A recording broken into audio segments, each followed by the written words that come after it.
প্রতি বছরের মতো এবারও শামসুর রহমান ফাউন্ডেশন সিলেটের কৃতি শিক্ষার্থীদের মাঝে বৃত্তি বিতরণের আয়োজন করে।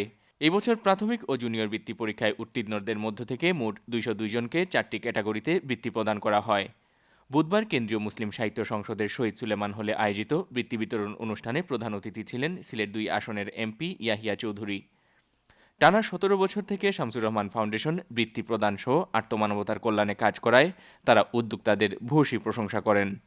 আমি সত্যিই অভিভূত, কারণ এভাবে আমি যুক্তরাজ্যের বিভিন্ন সংগঠন গড়ে উঠে কয়েক বছর পর তার কন্টিনিউটিতে থাকে না, কিন্তু 18 বছর 17 বছর থেকে ধারাবাহিকভাবে সে শিক্ষার অবদানের জন্য, শুধু শিক্ষা নয়, আমি যতদূর জানি বিভিন্ন ঈদে শীতের সময় শীত বস্ত্র বিতরণ প্রত্যেকটি কার্যক্রমে ধারাবাহিকভাবে করে যাচ্ছে। তারা খুব সুন্দরভাবে শুধু বৃত্তি দিয়ে নয়, সামাজিক উন্নয়নে এবং পারিপার্শ্বিক অবস্থার বিবেচনা করে তারা আর্থিক সাহায্য সহানুভূতি দিয়ে যাচ্ছেন। দেখেন যে কোনো বৃত্তির কন্টিনিউশন কিন্তু একটা বড় বিষয়। শামসুর রহমান ফাউন্ডেশন যে কাজটি করে যাচ্ছে, তারা গত 16 বছর ধরে এই বৃত্তিটি চালু রেখে যাচ্ছে এবং আমি এটা মনে করি এটা তাদের জন্য একটা মাইল ফলক হয়ে থাকবে।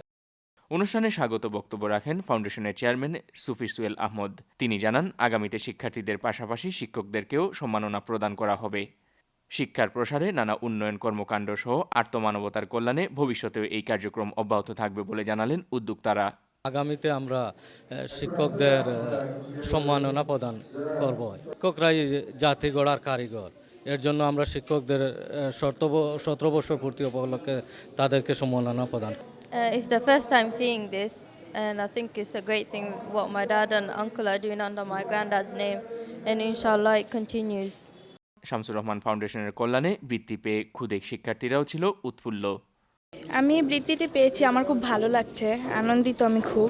আমি পেয়েছি, এটা আমাদের আগামী দিনে অনুপ্রেরণা যোগাবে। তাদেরকে অনেক ধন্যবাদ জানাচ্ছি যে আমাকে এটার জন্য সুযোগ সুবিধা করে দিই। অনুষ্ঠানে অন্যদের মধ্যে বক্তব্য রাখেন মদন মোহন কলেজের বিভাগীয় প্রধান আব্দুল হান্নান, অনলাইন প্রেস ক্লাবের সভাপতি কবি মুহিত চৌধুরী ও ফাউন্ডেশনের সদস্য সচিব Jiblur Rahman. Moinuddin Manju, channel S news, Sylhet.